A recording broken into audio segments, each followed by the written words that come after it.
Thank you. Thanks for having me, and thank you guys for coming. I appreciate seeing so many familiar faces out there. Today, I thought I would spend a little time telling you the backdrop to my doing this project, how I did it, and follow that with some actual quotes from the people in the book, and then lots of time for questions if you have them. So I'll just jump in and say that you probably will be surprised to learn, if you haven't read my book already, that 1 out of 4 people in this country, women, will have had an abortion during the reproductive years. That's a lot, 1 in 4. It used to be 1 in 3, but thanks to birth control availability, it's 1 in 4. It's no surprise that you might be surprised because clearly abortion has been cloaked in silence and in secrecy and stigma in our country, and it continues to be that way. So I think that one way to talk about something that's difficult is to just get it out there, to say it out loud. And I know that this happened with gay rights once people started talking about being gay, about their relationships, about their lives. It kind of changed the national conversation, and I think that helped create a climate where eventually we had legislation that protected gay marriages, gay unions, and all of that. And we're seeing that now regarding transgender and other groups that have been marginalized. And I think all that's good. So I think the more stories, the more out loud people can say things, the better, even though it's difficult. In Ireland, the Republic of Ireland in 2018, you're probably aware that they passed an amendment to allow abortion, decriminalize it. And one of the articles that really touched me that I read was that part of the reason it got passed was these women in their villages went around to their neighbors and started talking about their own abortions for the first time, and it really changed the atmosphere of abortion conversation in Ireland. So I'm hoping that more and more of that will happen now, and we actually are seeing some of that in light of what's going on in our country right now. So I'm always interested in how do you wrap your head around a story. I think reading a story helps. I think being able to have the person present helps. And if the person can't be present, I think a photograph is the next best thing. And I, being a visual person, I kind of need the person or the photograph. So when I decided to do this project, I agreed that I would present the person with a formal portrait and do the narrative. I got the idea for the project before the presidential election in 2018. I was aware of the stigma that I talked about in the silence, and it was exceedingly annoying. And just reading the papers, we in 2015 were aware that states were enacting legislation to restrict abortion within their states. So I read the statistic by the Guttmacher Institute, which is a major research group for abortion out of Washington, that between 2000 and 2017, almost 400 state laws were passed that restricted abortion, that put these impediments in front of people to get it. And clearly that's become way, way worse right now. At the same time, when I was thinking about this, a friend in abortion care, when I say abortion care, she and her husband, Uta Landy, and her husband, UCSF, had created a family planning education and abortion care program for medical schools and residencies. And we were having dinner. Uta also lamented the fact that things seemed to be getting tougher and tougher, and we needed to change the conversation. And as soon as she said that, I felt that, yeah, I could do that. I could gather stories. I would enjoy doing stories. I had done that for a book about AIDS earlier that had been published, where I had paired a photograph of a person living with AIDS with a narrative, and I got very excited about doing it. And then I had to figure out how to do it. There had been some groundbreaking story projects prior to this, so I wasn't the first by any means, and I just wanted to mention them because at the time it was really brave of them to do that. A lot of them were just on a digital platform. Some were without photographs. Some were with. The names of them were Exhale Pro Voice, started by Aspen Baker. It's still going on as a talk line for people who've had abortion experiences. Advocates for Youth 1 in 3 campaign. They've since changed the name because it's no longer 1 in 3, happily. Shout Your Abortion, The Abortion Diarist. And then Renee Bracey Sherman has created something called We Testify. And Renee creates a platform for individuals to tell their stories. She's particularly interested in people of color. She trains them how to find their voices. She gives them tools. She gathers them together in cohorts, and they meet together. And I'm grateful to Renee for sharing some of her storytellers with me, because I certainly didn't have access to the variety and the diversity of storytellers that I wanted to include in my book. So I wanted to present each person in a very respectful way, to give them a big enough platform to express who they were. I asked them questions about the families that they grew up in, kind of trying to figure out what made them tick, what were the circumstances leading up to their abortions, what were the challenges in accessing abortion, who was there for them, who wasn't there for them, and then kind of looking at their lives forward, what did they hope to get out of their lives that they didn't have now. I also photographed and interviewed a lot of doctors who are in the book. I wanted to make sure that they had a voice to explain how they do this work in light of the danger and challenges that they face every day in states that are really horribly dangerous. One particular doctor who's in the book travels every other week from Northern California to New Mexico to do abortions at a clinic there. She had worked for Dr. Tiller, who had been, she had worked for him in Kansas, and he was the doctor who had been killed in church. Do you remember that, in 2009? And when he died, she made the commitment, I'm going to continue his work, and that's why she goes every other week from here to New Mexico.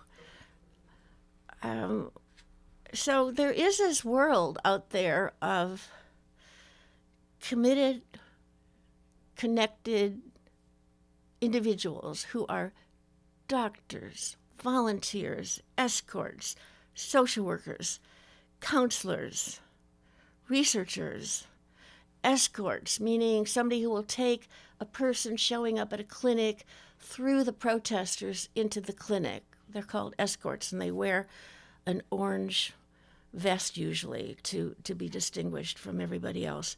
And there's even something called an abortion doula, which is a person who's just by your side when you have an abortion. So all these people, and I certainly didn't meet every single representative from this group I just mentioned, but they were very welcoming to me, and they helped me, and they introduced me to their little worlds, and for that I was grateful. So recently, somebody asked me what was the hardest part of doing this project, and my first off answer was finding people to be in the project. But then I thought, well, What was really hard was also asking people for help, because I'm really uncomfortable asking people for help. But clearly, I've learned to ask for help along the way. And there were so many people in so many different capacities who helped me. Just to mention some of them, the people who pointed me in the right direction, who invited me into the worlds of women's health care, who introduced me to others, who helped fund this project, who put me up as a house guest in distant cities, who gave me support when I needed. And most of all, the help of the people who told their stories. Because to tell a story, particularly one that's been hidden for so many years, that is a big ask. I mean, that is a huge deal to ask somebody to do that. So for all of this, I'm very grateful. I also wanted to tell you a little bit about how I worked. I reduced my equipment, which can be very cumbersome, my photograph equipment, to one small camera, a small tripod, a tiny tape recorder. And that meant I could travel alone, which I did. It meant I could do it as carry-on luggage. I could carry my own stuff. I was unencumbered. I had arranged an appointment beforehand with the individual I would be meeting with. Finding a quiet, private place to meet was not always easy. In fact, it was really challenging. It was because people did not have private, quiet places to invite me to. Some did. I was in a few houses, but for the most part, it was winging it, and often the interviewee herself figured out where to meet. And these were some of the places that we met. In parks, in the National Portrait Gallery atrium in Washington, D.C., in the heated Rockefeller greenhouse at the Botanical Garden in Cleveland. We met there in the dead of winter. It was freezing, but this woman knew that it would be heated and bright and light, and it was a fabulous place to meet. In a vacant apartment that a kind person loaned me for 2 days in Houston, in cafes, though cafes were not ideal just because they're noisy, and I was using a tape recorder. And we met in a hotel lobby, we met in a clinic. So it was really, I would say, winging it. With a tape recorder on, we usually talked together for about an hour and a half, and then I often would do the photographs after that.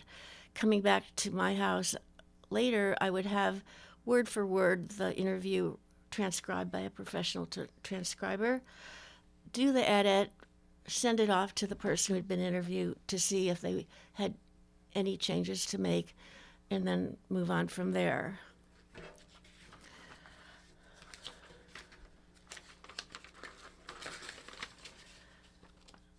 So certain themes came up a lot, and one of them was mothers. Not just if they were a mother, which many, many people who have abortions already are, but their own mothers. What kind of mothers did they have? And that seemed to be a very interesting response, regardless. I'll read you from 3 different people who are in the book. One of them was a young woman, a Latina woman from Southern California, who said, "I think another reason why I made that choice to have an abortion was seeing my mother struggle so much with my sister and me. I didn't want to have to go through the same experience, not being able to raise a child in a good environment. I remember my mom telling me as a teenager something like, 'If you ever get pregnant, I'm going to make you have that child so that you know what it's like to suffer like I suffered.' That kind of stuck in my head. Years later, I told my mother about my abortion when I wrote her a letter. She wrote back, and although I don't remember much about the letter, I do remember her writing that she had also had an abortion when she was younger. There was compassion in her letter and some motherly tough love, I guess. I think I even told her about my not wanting to have a baby because I didn't want to be in her shoes. So that was Stephanie. And then Loretta Ross is a big activist. That's her picture there. She was raped when she was 14 by a cousin, and she has had a very interesting life. She's still active. She has spent a life devoted to human rights, women's rights. She founded in Atlanta, Georgia, Sister Song, which is an institution to give voice to the women of color.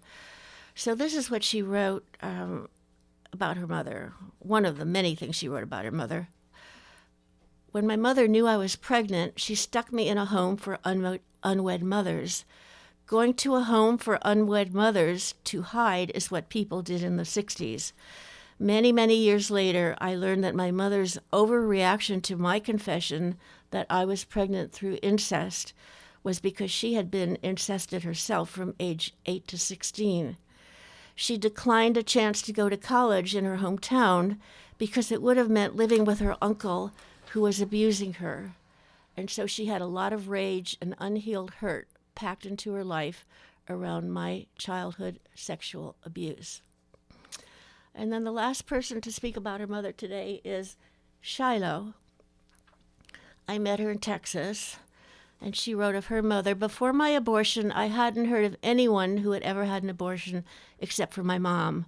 When I had the conversation with her about getting birth control, she told me about her abortion. Basically said, please, just don't get pregnant. I think she must have been 21 or 22 when she had her own abortion because it was pre-Roe v. Wade. Years later, when I did tell her about my own abortion, she was fine. She was not disappointed. She was curious. She wanted to know if I was okay. Actually, I had 2 coming out stories to tell my mother. Coming out about being queer, which I had previously shared with her without a problem at all, and coming out about having an abortion, which was really scary. I just felt more able to talk about being gay.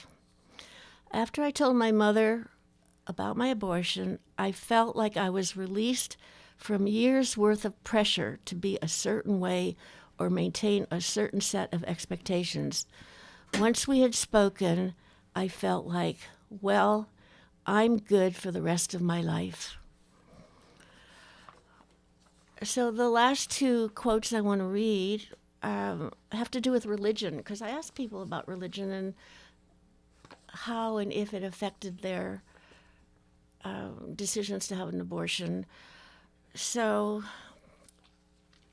Glenna Boyd is a psychologist who works in tandem with her husband, who's a doctor, out of 2 clinics. They have 2 clinics. One's in New Mexico, the one I referred to previously, and one in Texas. I visited the one in New Mexico, and it just blew me away how so present they were for their patients. I was able to tag a counselor who was with the patient all day long, from the moment the person walks into the clinic to even beyond when she is sent home. There was somebody with her as a counselor support person like that. So this Glenna Boyd said about religion, we explore what the woman's beliefs are, the religious beliefs, since they will play into her decision as to whether or not she will have an abortion and how likely she's to feel about it. The majority of our patients do hold religious beliefs because, in part, we practice in New Mexico, which is largely Hispanic and Catholic, and in Texas, which is Bible Belt. If you ask, have you talked with your God about this? Many have. Others will say, I was afraid to. What I've come to appreciate is that if you give patients an opportunity to talk to their God, to reflect, to talk to you about their beliefs, there's a shift in feeling, in tone, that's very powerful. You've just got to listen and let them talk it out. And then back to Stephanie, the woman from Southern California who talked about her mother wanting her to suffer if she ever had a baby. Stephanie, she was a very devout Catholic. But after her abortion, she had decided not to go to church for a while. And she just went through a healing process. So she said, after my abortion, I didn't have a relationship with God. I didn't really blame how he, no, sorry, I didn't really understand how God plays a role in all of this. A lot of women blame God for being pregnant. I never blamed God. It was my decision, my choice. 2 days ago, I went to confession, and I told the priest that it's hard to come to church when I know the church is pro-life. How do you think it makes us feel to come to church and have that thrown in our face? The priest was very compassionate. He was telling me that he's known a lot of people who've had abortions. He asked that I connect with another lady who also had an abortion, so I'd have somebody to talk to within the Catholic community. He even recommended that maybe I should become a member in the Catholic Church to serve as a mentor for women who've had abortions. So that was Stephanie. So I'd like to end my comments with letting you know that besides the book, there's a traveling exhibit of 19 of the 62 stories that are in the book. Right now, it's on view at Rice University at the Center for the Study of Women, Gender, and Sexuality. And I want to build on that. I want it to go to other places. I think that when pictures are on the wall with text panels and people just kind of walk into that space and see the work, it's a whole other audience that might not ever see a book. So I'm very eager to get that into community spaces.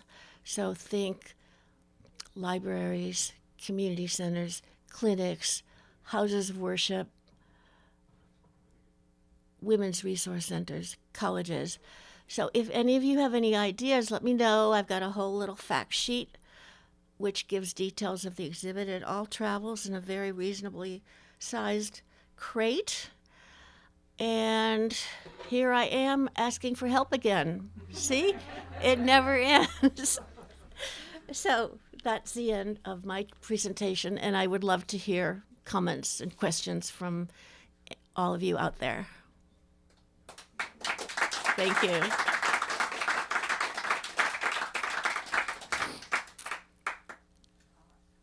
Yes.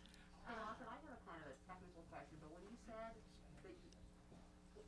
that you sent, after you transcribed the interview and then you sent it back to the speaker. Yeah. See if she had, or if whoever it was had anything more to add. Does that happen very often? And if so, what? Because I'm wondering, telling as you talk to them and they're telling the story, what kinds of things they're thinking about afterwards? Maybe they wish they had said or didn't say. And how did that part go? Okay, I'll repeat the question in case you couldn't hear Sue with her mask. She asked, what kind of response did I get when I sent out the edited interviews, asking the interviewees for their review of it? I didn't hear back from everybody, so I think the people that didn't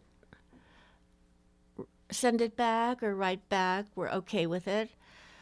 The most dramatic change was I met this amazing woman. I just loved her. And her interview was hugely about her mother. Her mother had been a really terrible mother and had such a hard life. And she went on about that. And it affected her in many ways. And she wrote back and she said, please leave out everything I said about my mother. I know she did the best she could. And I respected that. I was glad she did that. But it was like it was significant, her review of the interview. And then there was one other thing that was significant too. I had misunderstood, I think, in the recording. A woman had an abortion and she regretted it.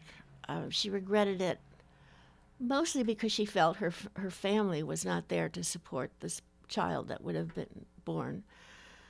And I thought she said she did not regret it. And so she wrote back and said, no, I regretted it.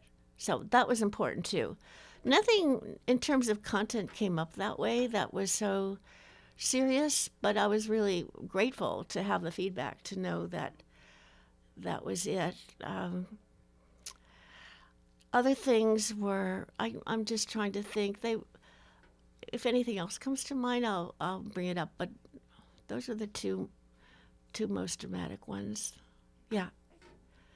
Anything else? Well, just building on that, I'm curious, as you were interviewing, did you end up creating like a questionnaire that you followed? I know you did this with AIDS patients, or did you feel like the stories would just flow? This woman, Rebecca in the front, asked if I had a list of questions when I went in. I think initially I made a list for myself, but as I did this more and more, it was more in my head.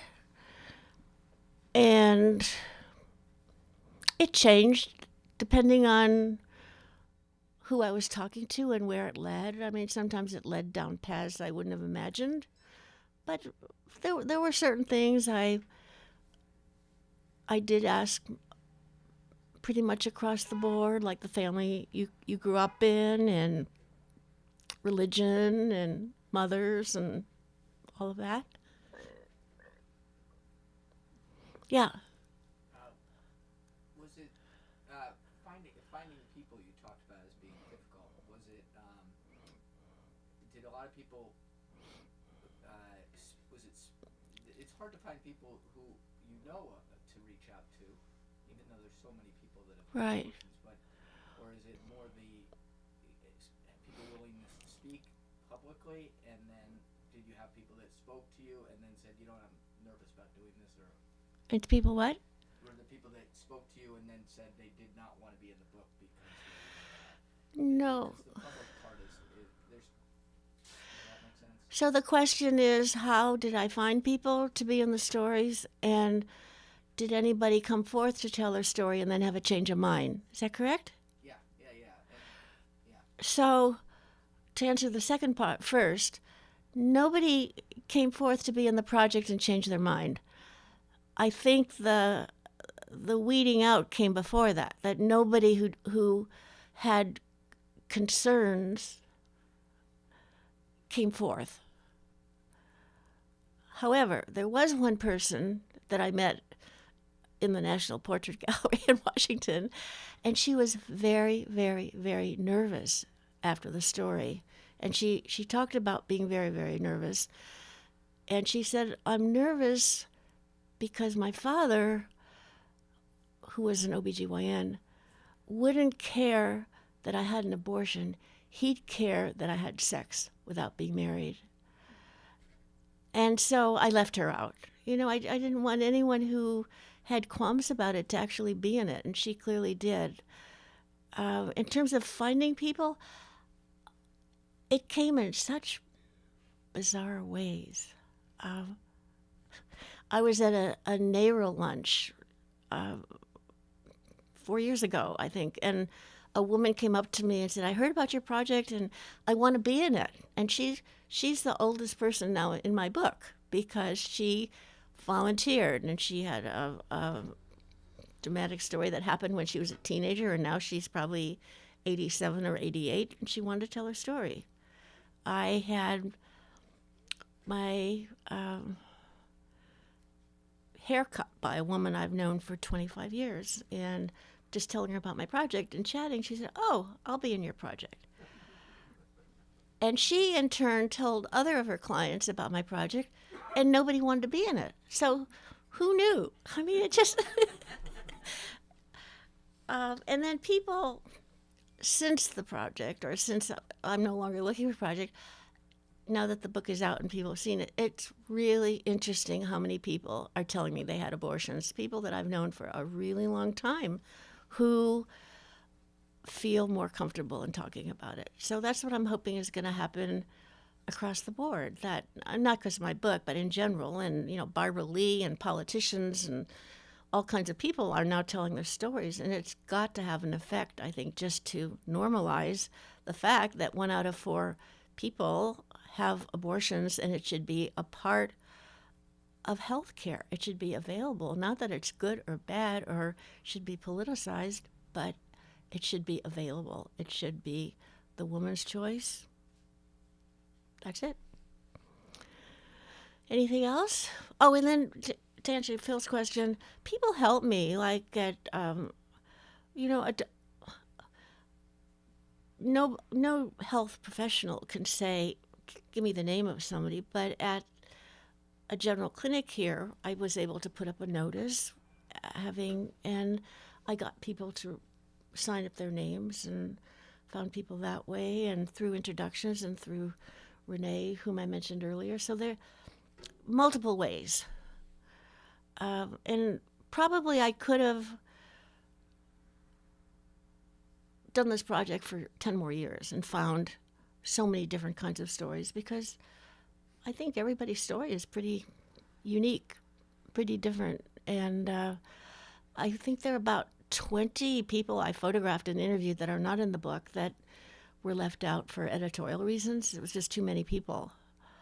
So, any other questions? Yeah. One more. What kind of, since the book is out and you've obviously sent copies to all the participants, what kind of reaction have you gotten from them since they've seen the book and seen their story along with all these other stories? Well, the few people I've heard from, and I've not heard from a lot, it's been very good. I don't have my phone handy, but if I thought of it, I could have read you the one that was, to me, very poignant and really captured the loneliness of somebody who's carried a burden of a story all of her life and hasn't had any way to share that. Yeah. Anything else? Yes, Kathleen. We came a little late, so pardon me if you covered this at the beginning, but I remember talking to you quite a long time ago about this book while you were thinking about it, and I don't remember how long, but since then, there has been a kind of a movement of sharing stories, and your book is fitting right into it, but I wondered if you had been a part of that effort, if you, because this was, as far as I knew, kind of your vision, As far as you knew what, I'm sorry? your vision, Mm-hmm. as opposed to the vision of a larger Mm-hmm. movement. I talked about that previously, just how there had been these earlier storytelling projects which were not vast, but they certainly were groundbreaking. And I think it definitely has grown, not because of my book or my project, but what's going on in our culture right now, what's going on in our country, and what happened in Texas 2 months ago, and what's going to happen in Mississippi in the Supreme Court. So I think the pressure people feel to change the conversation is enormous. You know, when I started this project in 2015, I think it was, when I first started thinking about it, anytime there was an article in the paper about abortion, because there were so few, I would clip it. I would keep it kind of as reference as what's going on. Well, look now, today. I mean, there's so much and so many different platforms about abortion all the time. In terms of what's going on in the country, I think that's one of the bright lights right now, that people have found their voices and that there are all these alternative ways to get your voice out. You know, when I did that book about AIDS, which was published in 2003, there was not social media. Computers were in the very early days, and people read books and newspapers, and that was it. Well, look at now. So I think that is a bright light in all the gloominess that we wake up to every day, that people are finding their voices. I'm interested if people in the audience agree with that, or if this is just my view of things. Anyway, anyone want to comment on that? Yeah.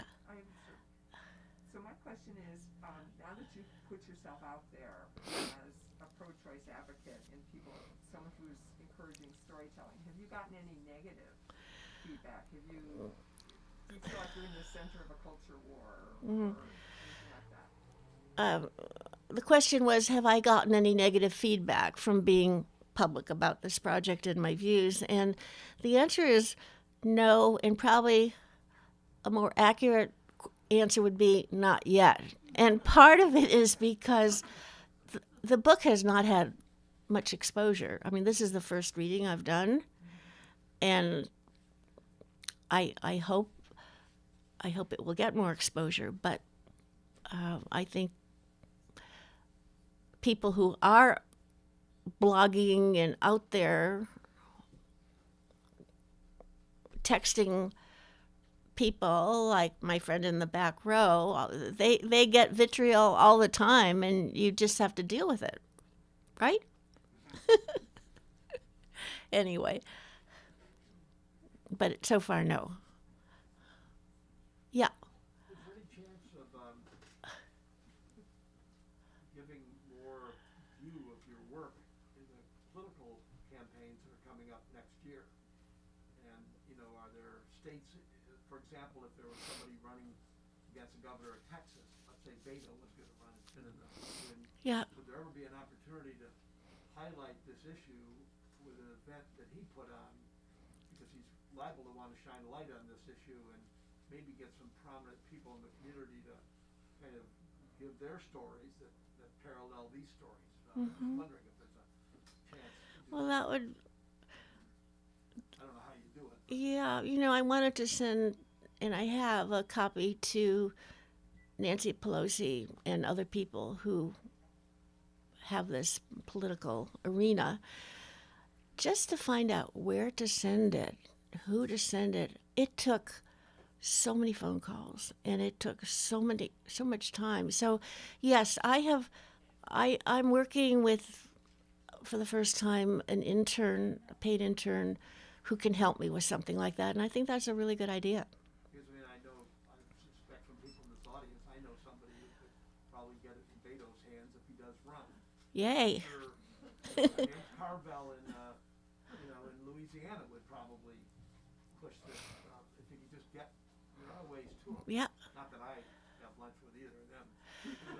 Well, send me all your ideas. I would follow up for sure. And I'm in a position now with a little help to do that. How are we doing on time here? Well, maybe we'll end it if, in fact, there are no more questions. What do you think? Wait, Roz, I had one last question. One more question. Okay, from an artistic standpoint, I was curious whether you shared the photographs with the interviewees and gave them any opinion as to which photo they liked more. Okay. The artistic piece of it. Question: did I give the people any say in the photographs? Did I share them with them? Did I let them weigh in as to which one they wanted me to use? I sent everybody like 3 or 4 of the best photographs. I did not give them a choice. I just, for a bunch of reasons, except one person did write to say, I only want to use that photograph, one photograph, and it was not my choice, but I used her choice. This is what I think about photographs. I think right now we live in a culture where everyone wants to be smiling and happy in photographs. And if I gave you a choice of 3 photographs and you were smiling in one and serious in 3, you would pick the smiling one. I don't know if that's going to go away. I hope it does. But I didn't just want everyone to be happy and smiling, because I think it's a really serious topic. I mean, people are smiling in some of them, but it's not the tone of the book at all. A long time ago, when I did a book about people living in England, it was my first book where I talked to people and photographed them. I included their comments. I would submit the photograph to them and say, is this a fair description of you? And that answer of yes, it is, or no, it isn't, was completely fascinating. And I published their answer because they could either accept that's the way I want to look or I look, or disassociate. And the answer of why, it was always interesting. So had the logistics been different, I would have maybe tried something like that, but we were in different locations in the city, in the country. Yeah. Other than buying a copy of your book, how can we make a contribution to the effort to get your traveling display around or get the word out? I mean, there's a lot of costs involved. Oh, that's really a nice question. He asked, how can people support your project? On my website, there is a way to do that, but at some point, before too much time goes by, I'll probably do a very individual outreach for the exhibit part of this, because I raised money for the doing of this book, and that was very heartwarming, and now the second phase. But thank you for asking that. Okay.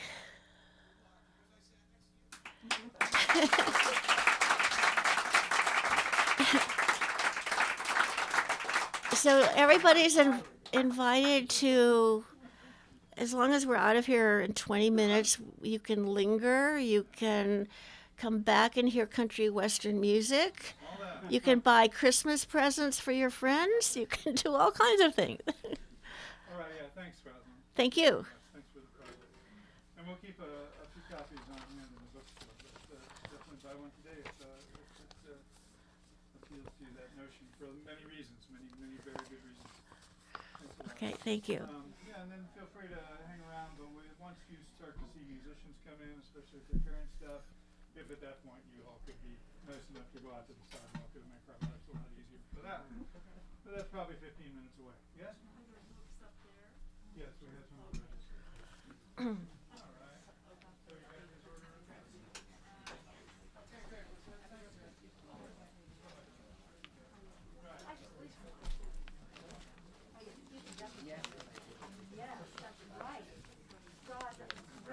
Oh, I'm so glad. Tell